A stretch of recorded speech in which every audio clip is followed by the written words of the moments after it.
We're going to look at two New Testament passages where Jesus is teaching. And we're going to follow the teaching of Jonathan Ammon in his book, The Power of His Reign. I would highly recommend this book. Again, The Power of His Reign.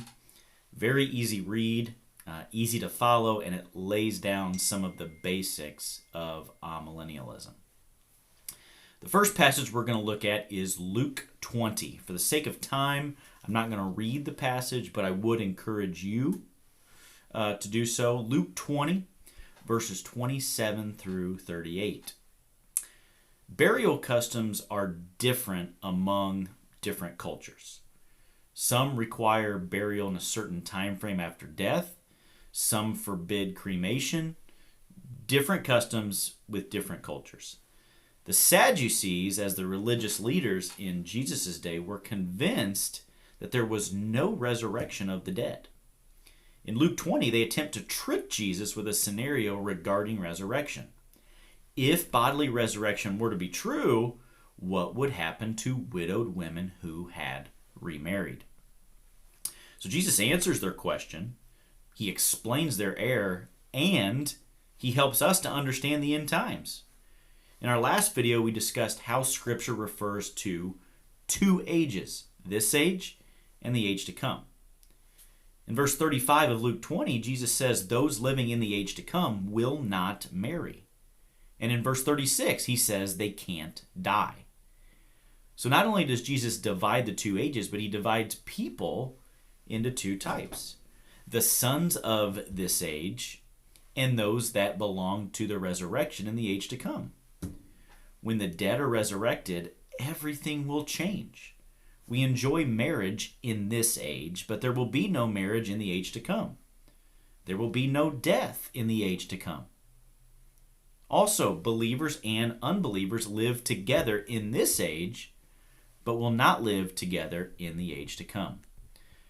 Premillennialism will teach that after the resurrection and before the eternal state, Jesus will reign on the earth. It teaches that after the resurrection of the dead, there will be marriage, along with a mixture of worthy and unworthy men. It also teaches that there will be death. Our next passage then is Matthew chapter 13, verses 24 through 30, and then verses 36 through 43. Again, I encourage you to read this passage on your own. But in the parable, starting in verse 24, we see a man who sows good seed.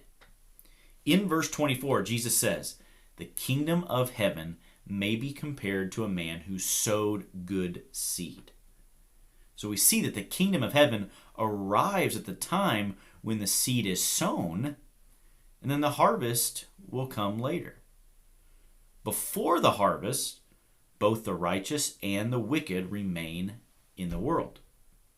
This is an example of this already but not yet theme that we see in Scripture.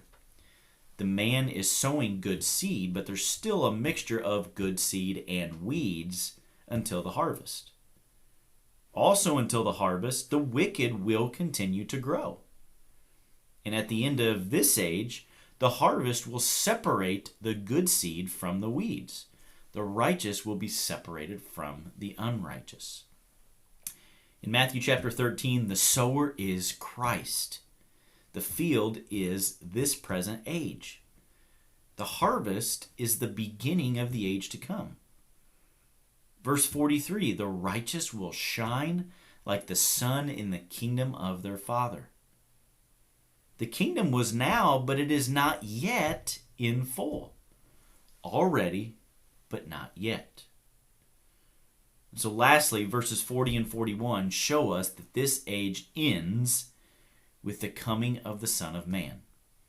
When Christ comes, he will gather and he will sort.